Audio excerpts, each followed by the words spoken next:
It's the bluest room in town. Yeah, they're actually funny, and the guests are sound. Through the ups and the downs, yeah, they'll be there waiting for the next time round. To find out what it means, Everton will break your heart, but they're still your team. It's far from doom and gloom, so tune in now and get involved with the Blue. Hello, this is the Blue Room. This is your end of season review. The season has been over for 8 days now. I'm joined by Paddy Boyland and Adam Jones, and we are going to drink to its demise while we record this podcast. Paddy, how are you doing? I'm good. Better now the season's over, I have to say. I can't believe you're making us revisit it again. It feels like I'm having to go back through the trauma of it. Well, I feel like time. we need to focus on the funnier moments, because otherwise it will just be a depressing. I've done all I can to make you comfortable. Do you know, people use those words, like, we're going to make you as comfortable as possible. Yeah. Like, you know, we're in a nice beer garden, in a great pub in town. You're starting to sound like Holly Willoughby here. First of all, are you okay? Listeners, are you okay? Hopefully this is a cathartic experience for you as well. That's very euphemistic as well, make you comfortable. Yeah, exactly, yeah. But it's done. It's done now. We were just sort of saying how nice it's been this weekend to not really think about them that much at all, and it's just very nice, isn't it, Adam? Yeah. I've really enjoyed the last few days. Like I was saying to you before, I feel like I'm in a state of zen at the minute, where I've just not had to think about until right now. Sorry, obviously. Again. I've just not had to think about it at all, and it's just been nice. Sort of weight lifted off the shoulders. It's just been very nice. Enough about that. Let's get back into it all. I just thought I wanted to sort of divide it into 4 bits, and one was the summer, one was Lampard, one was early dice, and one was the run-in. Right. Yeah. Okay. And before we get into all that, I just wanted to get a minute from each of you, just reviewing the season and what happened, why it happened, and how it made you feel. So, Adam, I'll come to you first. How do you look back on it all overall? It's been a very interesting season for me personally, because obviously I started the season in a very different circumstance than the one I ended the season. Started the season having Everton be every waking minute of my life, and that was not great. Got to the end of September and I thought, yeah, this is the time. And to be honest, I never once thought that I'd not left at the right time. Like, there's not once over the last few months where I was going, do you know what I'd love to be doing right now? Reporting on Everton. You know, like, through the downfall of Lampard, Paddy's squirming in his seat here. Yeah, the shocking January transfer window, headlock gate. Like, no part of it made me think, yeah, I'd love to be reporting on that right now. So I feel seen, but he's right. Yeah, but I mean, that's why I feel a bit strange about this season, because obviously this season has been dreadful, but I've always been able to look at it going, well, at least I'm not reporting on it anymore. Could be worse. Yeah. Could be Paddy. Like, so, yeah, I feel like I've got a sort of unique insight on the season in that sense, but yeah, like in general, it was just an absolute roller coaster of emotions right up until the last second of the last game, and I sincerely hope that whatever happens, like, next season, I either want us to be down with 5 games to go, or safe with 10 games to go, something like that. Like, I can't have another relegation battle this season. Please. I think I said this to you before, Matt. I said, if Everton are going to go down, and obviously I don't want that to happen, but if Everton are to go down, I want them to crash and burn. Don't go down fighting, lads. Don't go down in an agonising last day defeat or draw against Bournemouth, where you're waiting on results elsewhere, and in the end that's exactly what we got, isn't it? So in that sense, obviously quite traumatic, quite turbulent. in a personal sense, I think it's probably quite a bruising season for everybody associated with the club, insofar as if you imagine this as kind of a black hole that's sucking everybody in, at some point in the season everybody's ended up in that vortex struggling to get out, and that's not just the players, but I think it's management, senior management, the board, the owner, journalists like ourselves at times have got it, in some cases probably rightly so, in other cases maybe not so fairly. I just feel as though it kind of marked all of us. Yeah. And I don't actually feel as though I'm entirely over it, to be honest, in terms of that.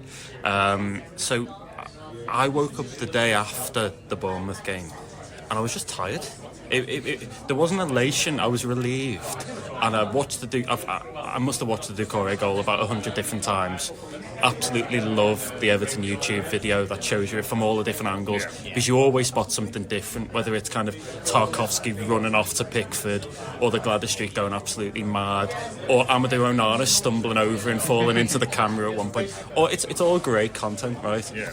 But I think for me at that point, I just woke up the day after and I was just like, I am relieved. I'm really glad Everton have stayed up, but I can't do this again. It's tiring. I was exhausted and I'm not entirely ready to start it all again. So the break is well needed, and I think it's well needed for everyone. It's not just for ourselves as journalists. We're not the main protagonists here. The main protagonists are the people at the club. And I think it's now time to kind of sit down and think through what Everton represents, what it needs to be, what it can be, and what comes next. If they're going to get out of this kind of cycle they've got into, this seemingly perpetual cycle where they just circle the drain all the time, there needs to be something more than that. That's probably my overriding feeling from this season. I think it was Mose, you said on the post-match, like after Palace, it was like, you felt like you'd go out dancing all night, whereas after Bournemouth, it was like, just take me home to bed. Like, let me sleep for like hours. It was a bit like that, but I'll come back to you on this one first, Paddy, because obviously we were sat here 12 months ago in this similar situation again. There was activity at the club in terms of Tarkovsky coming in early, but then it went on for ages before we actually signed anybody else, didn't it? Onana, Garner, McNeil and Mopey obviously coming in. But I suppose in some sense the signs were there a bit in pre-season where this was not going to be a nice time again. You know, we had that game against Kiev where we won 3-0. We beat Blackpool 4-2 as well, but I think the one that stands out for all of us is that Minnesota game, isn't it? And losing 4-0 there and thinking this is still nowhere near being right. Well, I think in terms of personnel and tactics, it was quite clear there that there was something wrong. Obviously incumbent on Lampard to try and change that and go down a different course. And I think he did change formation after that. He'd been set on 4 at the back up to that point, but then started the season with 5 at the back. And then abandoned that. With 3 centre-backs. And yeah, that's another theme of the season, just going between formations. Knows what he's doing, willy-nilly. I mean, as we saw at Chelsea. So there was that. But I think for me, the fear kind of set in quite early. And it's like we're talking now about respite after the season's finished. And we're now kind of early June, and you've got until the middle of August normally before a season starts. But very quickly after the season finished, we started to hear about how there needed to be a big sale to, in quotation marks here, and big quotation marks, satisfy FFP requirements, right?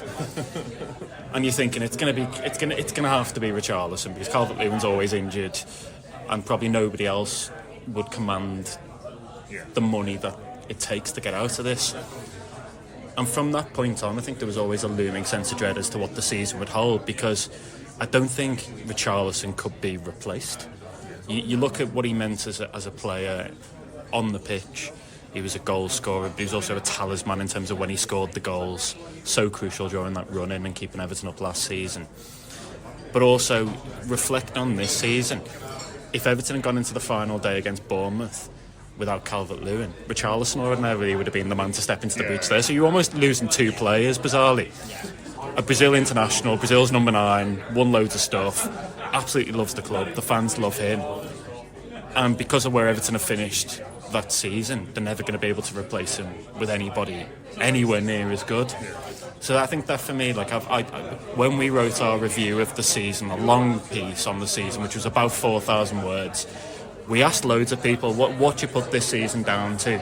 And a lot of the same stuff kept coming back, and it was like, well, we just survived, and then we sold our best player. And how do you get better from there? And I think that's probably my summation of where it all went wrong. It all started to unravel before that June the 30th deadline with FFP.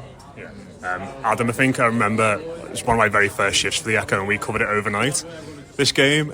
It was just like, what's going on? And I think we sort of, sort of macabre sort of way, where like at least neither of us are there, like Joe Thomas was covering it live, and Paddy was. I mean, to be honest, I thought we were probably worse off. Like at least it was quite warm for Joe. He was like off in the morning. Exactly. He was off in the States. He was having a lovely little time apart from the game, obviously.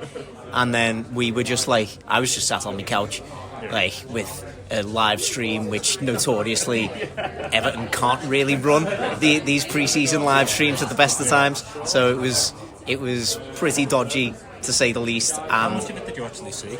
Because with the Everton live streams, it does buffer quite a lot. So I think for the first half it was okay when we were conceding all the goals, and then the second half it started to. The second half it started to falter a little bit. I'd say it's all the majority of the game. Maybe someone from the club was just pulling on wires so no one could watch it at that point. Like, oh god, I think everybody's seen enough of this now. But I'd seen enough, and then I just remember the only other game for that pre-season. Then we went into the Blackpool game, didn't we? Where after that everyone was going, hey, this Dele Alli. Yeah, he's all right, isn't he? And then after Kiev we were going, hey, Paul Stratton, fella's all right, isn't he? Totally forgot about that. Yeah. Some of the looks on the Kiev player's face who'd clearly not been told about any of this, and you're like, who's this fella coming on? But he was told about it. Like, we had Michael McIntyre dancing up and down the touchline, didn't we? In his big mascot costume. It was just all a very bizarre day, that one. But I think as Paddy rightly says, when you go into the summer, it's just like right at the start selling your best player when you've only just escaped relegation. You do find yourself in trouble if you've not got a really strong, coherent recruitment plan afterwards. There was a lot of, when we were signing Dwight McNeil, for example, and, not to throw him under the bus or anything, because he obviously had a really good second half of the season, at the very least. But when Everton signed Dwight McNeil, everybody accepted it because they were like, oh well, he's not the Richarlison replacement. Somebody else is coming in to be the Richarlison replacement. We couldn't really afford to do that. It goes the same going into this summer as well. Everton have got an even tighter budget going into this summer than they did last summer. They need to use every single penny of that budget to sign somebody who's going to improve the first team right from the off. And I think that was a real issue that compounded the exit of Richarlison. We kind of settled for, he'll be good for the squad for now. We didn't really need that. We needed like even the signing of Mopé. I understand the rationale behind it, but he was never going to be the person who could step in and replace Calvert-Lewin, which is kind of what we need now as well. They didn't really try to do that, as far as I'm aware. They actually looked to find somebody who could dovetail with, and in effect just come on late in games and be a bit of a nuisance. And admittedly, he can be a nuisance both for Everton and for fans, for fans and for players of opposition teams, as we saw with Zinchenko. Actually, that's an underrated moment from the season. Him winding Zinchenko up. That was the moment I realised Arsenal were absolutely rattled by Dyche's Everton. But no, very, very difficult. And actually, if we'd been recording this podcast after an Everton relegation, we'd have been looking back probably at the start of the season, that period where Anthony Gordon's playing up front as a false nine, and I think false in big capital letters there, has been one of the moments that kind of swung it against Everton, because of the finances. They didn't actually have a striker through the door until after the Leeds United game, as it happened, at least in terms of registration. So just kind of crazy, like they ended up in this position where they've got no strikers, and then they ended the season with somebody playing out of position up front and wingers of fullback and central midfield as a fullback. So it's almost like we came full circle, and the squad depth frailties that were there in June, July, August. We're still there at the end of the campaign, and again, that's going to be really difficult to rectify. We started the season then with Chelsea 1-0 at home. I think people were relatively content with the performance that day, weren't they? And accepted the Chelsea what we thought were going to be a good side this season. I think we should have won that. Yeah, Genuinely, looking back on that game, I think I said it at the time as well. Like, Everton should have won that game. Like, it was a stupid penalty to concede, but that was really the only mistake that they made throughout that game, and they were punished for it. Fair enough, but. Yeah, I still think Everton should have really got more out of that. Yeah. I did find that as a big disappointment. That was one of the themes of that early part of the season. The margins were so tight because of what they couldn't do in the final third, that every single mistake was punished. And sometimes it wasn't even big stuff. Yeah. It was just a case of not tracking a runner or tracking a runner a bit too late. Against Aston Villa, for example, Danny Ings' goal's fantastic, and he always tends to do that against Everton, as we know, but not a particularly bad performance in spells. There were always signs that if they had a proper striker, they could do something.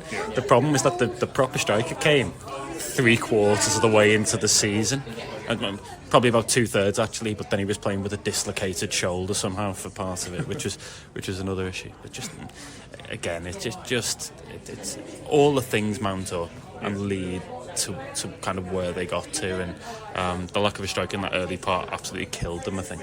One of the other underrated moments of the season, we just reminded me, was it Lampard who was asked about Calvert-Lewin once? He said, he's got 3 separate injuries. It's like, what's he been doing in training today? I asked him, I think Calvert-Lewin made his comeback from injury against Newcastle. Can't remember what month it was season. In. Or away, do you mean? Away.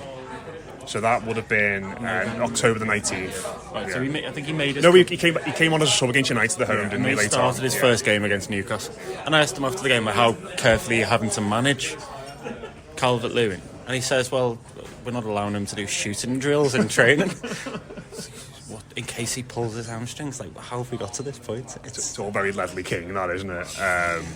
But they lost to Villa, like you said, and then we drew 4 in a row against Forest at home, then Brentford, Leeds away, and then the derby against Liverpool when Mo played up front, and we all thought, looks alright, this lad. He obviously missed those 2 major chances, but I think because it was his first game, we sort of let him off a little bit with that. And then we beat West Ham 1-0 where he scored a really good goal, and then we went to Southampton and won 2-1. And we had the best defence in the league, Adam, at that point, and everything seemed to be doing okay. I think we were 7 unbeaten in all competitions at that stage as well.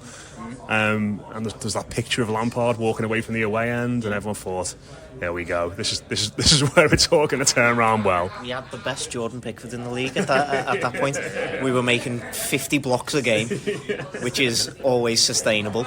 And Jordan Pickford was pulling out about 3 worldy saves a game again, which is also very sustainable. We just tried to ignore all that, didn't we? Yeah. I mean, they were halcyon days, truly halcyon days in this season.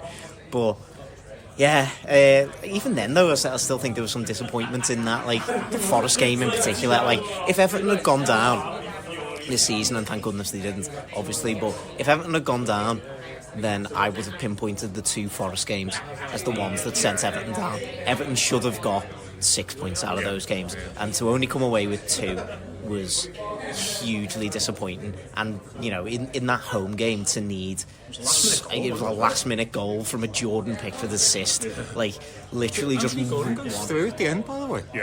That was the game after where all the Chelsea stuff had started, wasn't it? And everyone thought he's actually going to leave now. He went through and he just booted the ball straight to Dean Henderson's face, I think. And he did a Tim Howard star jump, didn't he? As well? He could have just put it underneath him. Yeah.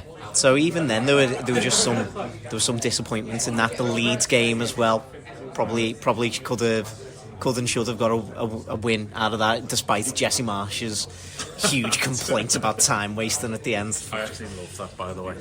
Yeah. I actually reckon he was sore the next day because he was constantly having to point at the other side of his body. Do you know what game in that's where really did worry me though? It was the Brentford away one. Because we got a draw, and I know we were winning until quite late on, but we got absolutely smashed, didn't we? They hit the post 3 or 4 times in the game, didn't they? Did we have to bring on Michael Keane in that and go 5 at the back at some point as well? That was that was all quite bad. But then I I reached the Liverpool game at that point, and then that was me done for reporting on the club. So I was in this kind of period of zen at this point. And yeah, like there were obviously problems, but it didn't feel like it was going to get as bad as it did. Yeah, The previous season, did it? Probably not. I know some people don't place great stock in stats, but quite a lot of the stats were showing you that this was a really bad Everton team. Oh, definitely. And like in terms of goals conceded versus like the quality of chances conceded, I mean, Adam's mentioned Jordan Pickford there. I think that the start of the season you saw a superlative Jordan Pickford, as good as any we've had. Yeah. I would argue he was effectively just pulling off worldie after worldie save, wasn't he? And that was why the table was almost a bit false at that point, particularly after the Southampton game. They were always conceding a lot of chances. I kind of felt as though if they managed to get through to a point where reinforcements had come in, then things might just level out and they might just be all right. But it never seemed to happen. The cavalry never quite seemed to arrive. And I think by the time of the 2 Bournemouth games, that was when, for me, all of a sudden I'm thinking, not only is this team banging trouble, but they actually could get relegated, because it was 7-1 on aggregate against Bournemouth at the Vitality Stadium. I never ever want to go to that place ever again. it's like it's basically hell on earth. Would have been the one small comfort of relegation, wouldn't it? Not going there next season. Yeah, and Junior Stanislas has left as well, so things are genuinely The curse is broken with him going. Yeah. Maybe we did break the curse on the final day. Who knows? Yeah. Can I just clarify, the one thing that we've kind of breezed over from that Chelsea game is that Everton somehow managed to injure 2 of their centre-backs in one game with very serious injuries, because I was just thinking to myself, if Yerry Mina was just fit for the first bit of that season, I don't think it would have been as bad, and like it might have been okay. He might not even sign Cody, he might do that. Well, but he like injured himself, didn't he? He did like this weird, exaggerated shimmy on the side of the pitch, and then got injured in the process. The Godfrey one was obviously it was a horrible injury, which he precipitated actually with a bad back pass that he had to scramble to recover, and probably we've not seen Godfrey at the physical levels of the past now for quite some time, and that's obviously had a massive impact on him. That's very Everton to lose 2 players. I mean, in the first half, was it? Within the first half hour, I'm sure. I mean, it was bad. Like, so we beat Southampton 2-1 on October the 1st, then we lose at home to United, away to Spurs, away to Newcastle, and then we beat Palace 3-0, where everyone thought, and we scored that goal, which lovely pass and move and That's what stuff. gives Lampard the stay of execution, though, isn't it? Yeah. And then after that, we draw a Fulham, and then we go into that World Cup break, as you said, with a loss to Leicester at home. Leicester looked really good that night, actually, didn't they? They absolutely battered us with but I was going to say Marnes, but Marnes and Maddison and Barnes playing really well. And then of course, we have a 3-0 at Bournemouth. Just look at those games there, like remembering at the time, like that United game at home came after the Southampton one. Yeah. And I remember in the build to like so many people talking about the best defence in the league, and like Lampard was asked about it at his press conference, and he was talking it up.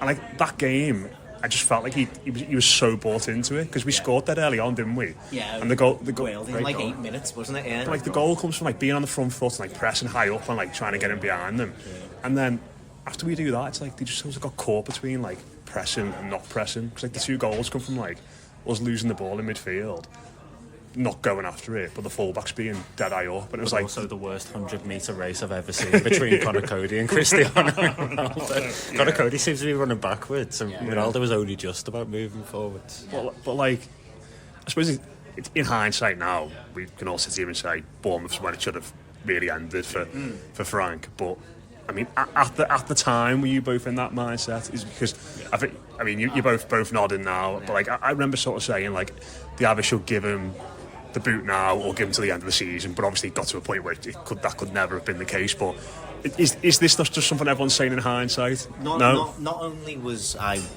completely, because I remember I was weirdly in Lincoln with my dad and my brother.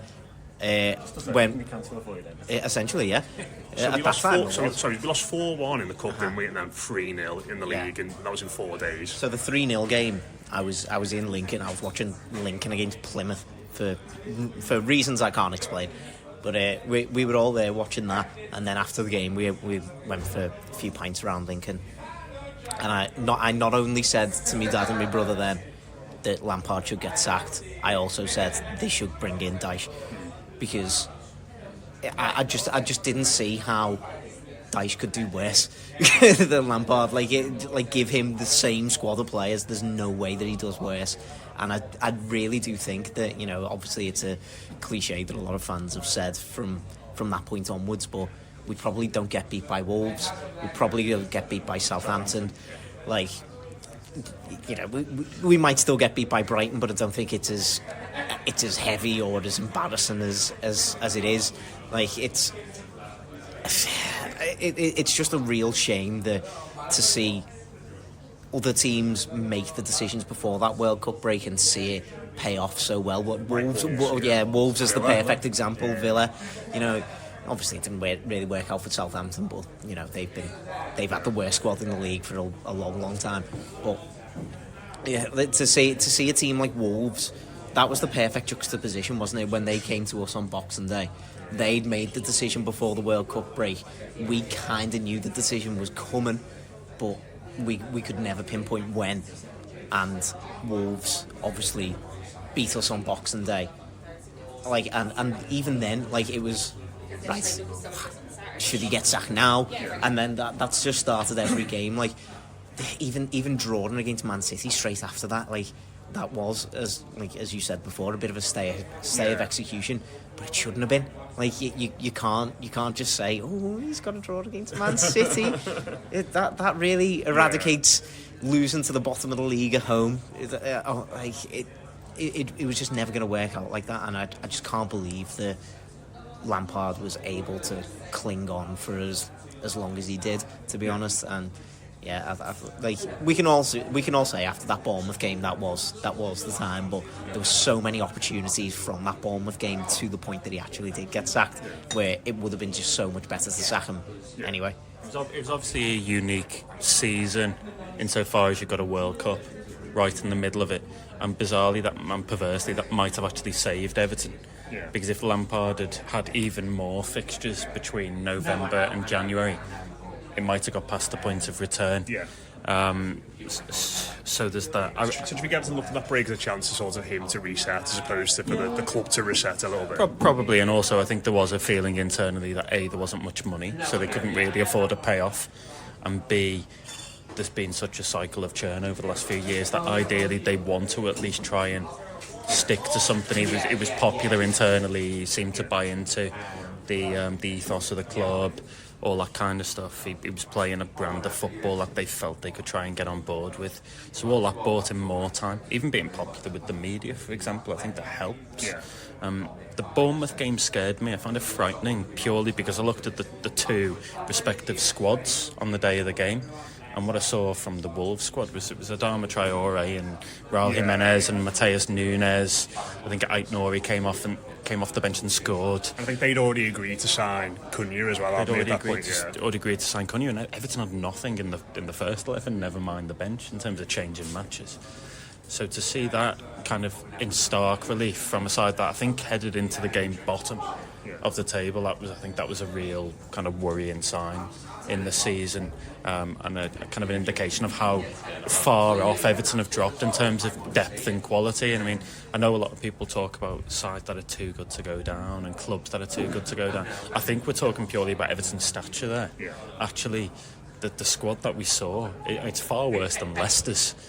And Leicester went. Oh yeah, it's far worse. I would argue in some ways, not in defence, because Leeds' defence is abysmal, but in the forward areas, you'd rather have Leeds' attackers than Everton's. Yeah. We're going to take a quick break because when we come back, we're going to have to talk about sackings, board statements, headlocks in inverted commas, and all of that. So we're going to quickly get a drink, and then we'll be right back here on the Blue Room with our season review.